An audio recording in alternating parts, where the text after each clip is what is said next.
Généralement, dans les jeux vidéo, il y a la possibilité d'ajuster la difficulté à notre niveau de compétence. Si t'aimes les défis, tu vas mettre difficile. Si t'as envie d'une partie plus cool, tu vas mettre facile. Comme là, avec Kingdom Hearts, la plupart des jeux précisent les différences. On a même des jeux comme là, Wolfenstein, qui se permettent de se moquer un petit peu du joueur en mettant un niveau de difficulté facile. Est-ce que je peux jouer, papa? Mais il y en a un qui va jamais faire comme les autres. Je parle bien sûr de celui pourquoi vous avez cliqué sur cette vidéo. Je parle bien sûr de Fear and Hunger. Vous le savez, c'est bientôt la 50e vidéo sur ce jeu et on va voir tout de suite les différences des niveaux de difficulté dans Fear and Hunger. Le mode peur et colère est en réalité assez facile une fois que vous connaissez tout, mais certains joueurs pensent que c'est un mode facile et je vais vous expliquer aujourd'hui la différence entre le mode terreur et famine et le mode peur et colère, donc Fear and Hunger. On va aussi voir les différences entre le mode terreur et famine et le mode difficile, donc le hard mode, et peut-être qu'on va aussi parler du dernier mode, mais je vous le réserverai sûrement pour une autre vidéo, parce que vraiment le dernier mode, je pense qu'il y a moyen de faire une vidéo entière. Alors commençons par la plus grande différence dans le mode terreur et famine. C'est la difficulté de mourir de faim. Donc apparemment la difficulté au niveau de mourir de faim, au niveau de l'alimentation est un peu plus élevée. Mais la grosse différence, c'est que vous n'émettez pas de lumière. Qu'est-ce que cela signifie? Ça signifie qu'une fois que vous allez rentrer dans une pièce et que vous n'avez pas de torche allumée, eh ben vous ne pourrez rien voir si vous entrez dans l'obscurité. Et c'est probablement ce que la plupart des joueurs aiment le moins à propos du mode terreur et famine. Moi je trouve que ça peut rapporter quelque chose, mais effectivement je pense qu'il y a plein de joueurs que ça a dû dégoûter, car si vous finissez les torches, cela devient très fastidieux de jouer après cela. Et ça, j'imagine bien que ça a dû causer la mort de beaucoup de joueurs.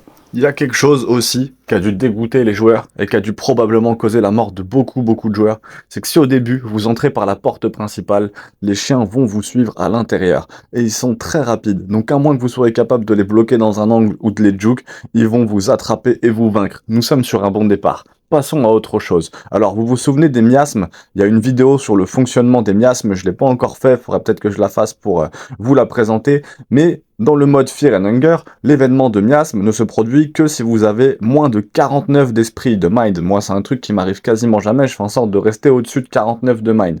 Si vous avez, du coup, en mode terreur et famine, c'est à partir de 69 de mind que l'élément va s'être déclenché. Donc il faut 20 esprits supplémentaires pour que vos personnages restent conscients.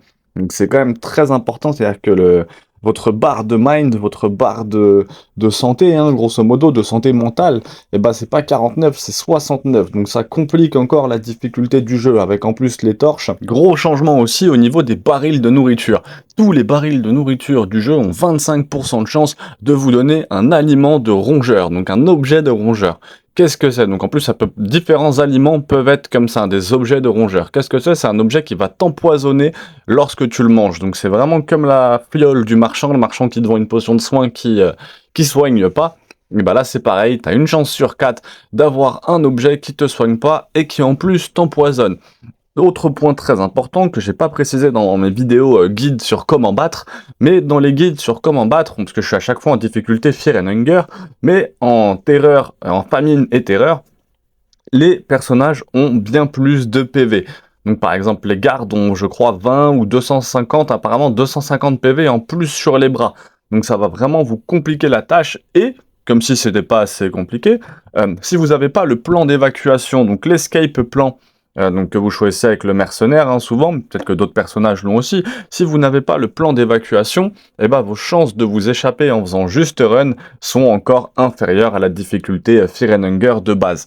Donc ça vous complique au niveau de la nourriture, au niveau du mind, au niveau des torches, et en plus de ça, vous ne pouvez même plus run, c'est-à-dire que vous pouvez même pas vous échapper si un monstre arrive. Bah déjà qu'en difficulté la plus basse, si on veut fuir, il y a de grandes chances que la fuite soit refusée, et là ça complique encore plus s'il n'y a pas l'escape plan. Un autre changement très particulier en termes de difficulté, c'est il y a certaines étagères qui vont avoir des rats à l'intérieur, et en particulier si tu échoues au tirage au sort de la bibliothèque. Donc tu as une chance d'être attaqué par ce rat, et justement d'être infecté. Donc ça, pareil, c'est un truc de fou vraiment, donc c'est très très très intéressant d'avoir toutes ces informations. Il y a de nouveaux ennemis aussi, donc en particulier parmi les nouveaux ennemis, c'est la sorcière noire qui va apparaître à l'intérieur de ma arbre dans le présent sur des petits cercles virtuels. Donc une fois que tu marches vers eux ou que tu t'éloignes d'eux, bah, t'as pas besoin forcément de les tuer apparemment dans l'autre sous-sol, mais elle va apparaître ici, donc il faudra faire apparemment une vidéo aussi quand même dessus, ça pourrait être super intéressant. Il y a également des petites interactions en plus qu'on n'a pas forcément dans la difficulté initiale Fear and Hunger. Une interaction avec un monstre qui a pas mal de pattes, j'ai oublié son nom, mais qui peut kidnapper la petite fille. Moi je vous avais parlé en plus de ça dans la vidéo sur comment tuer ce mob qui a vraiment beaucoup de pattes, un mob qui est vraiment dégueulasse, qui fonctionne super bien sur moi. Et il y a un moment où il capture la petite fille à travers la fissure et il va l'emmener et on va la trouver justement au district du temple. Et il est juste là en train de caresser la petite fille, donc c'est un peu horrible. Et ça, moi ça m'était pas arrivé justement en Fear and Hunger, et en fait c'est parce que ça arrive dans la difficulté famine et terreur. Un dernier changement majeur dans les différentes difficultés, c'est la présence de deux variances, donc d'Enki et de Ragna. Une fois que vous aurez traversé l'arc de Mahabra, soit dans le présent, soit dans le passé, mais si vous traversez cette partie dans le passé, ils n'apparaîtront pas.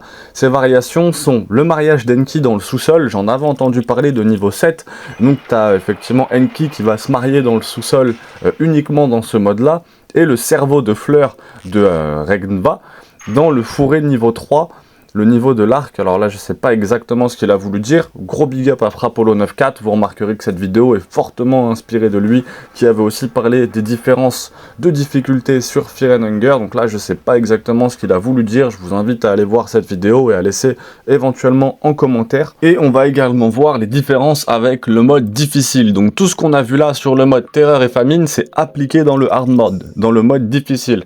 Mais il y a des nouvelles choses, regardons les avantages. D'accord, vous pouvez faire des fins dans cette difficulté, c'est la seule difficulté où vous pouvez les faire. Donc ça c'est encore un des avantages, mais il y a des inconvénients. D'abord, les 3 autres personnages principaux que vous ne sélectionnez pas ne sont pas dans le donjon. Le garde, il est toujours mort, donc ça, bien relou. Et les seuls membres permanents du groupe que vous pouvez recruter sont des fantômes et des squelettes avec la nécromancie. C'est tout. Vous ne pouvez pas sauvegarder, aucun livre des Lumières, donc ils sont tous supprimés. Donc les livres de Englishment ou les livres comme ça, ils sont tous supprimés. Les paris ne vous permettent plus de dormir, sauf pour la tour de l'infini. Mais ça, même ça, apparemment, ça te laisse même pas sauvegarder non plus. Donc t'as vraiment plus aucune chance, plus de moyens de sauvegarde, beaucoup plus de violence.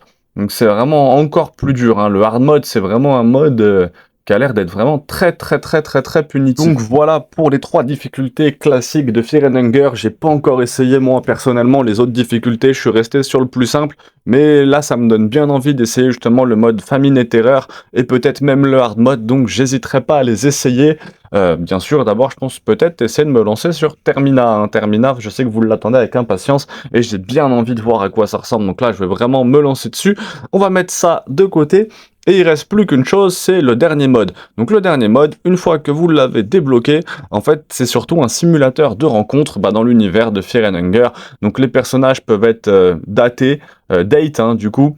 Donc effectivement j'ai pas encore eu l'occasion moi d'essayer ce mode, j'hésiterai pas à vous faire un compte rendu dès que ce mode sera essayé. Si vous aimez pas les simulateurs de rencontre, apparemment faut pas y jouer.